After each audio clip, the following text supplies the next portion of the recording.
मित्रांनो, आज आपण हा प्रॉब्लेम सोडूया. 125चा 5वा घात गुणिले 32चा 4था घात बरोबर किती.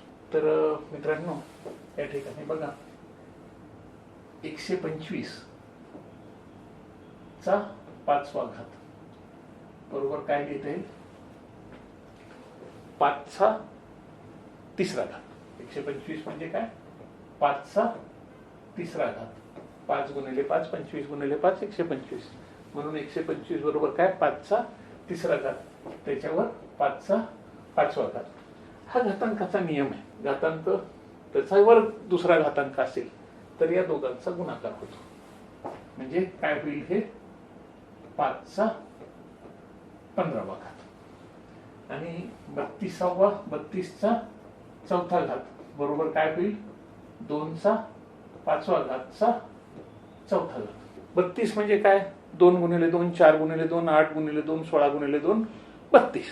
म्हणून 32 म्हणजे 2चा 5वा घात, त्याचा 4था घात बरोबर काय होईल? हे 2चा 20वा घात.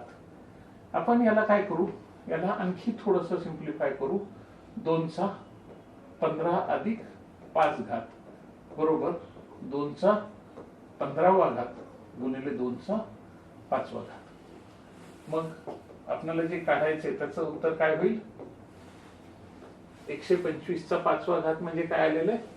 5चा 15वा घात गुणिले 32चा 4था घात म्हणजे काय आलेलं आहे?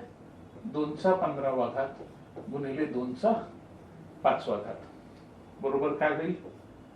आपण हे 5 गुणिले 2चा 15वा घात गुणिले 2चा 5वा घात लिहू.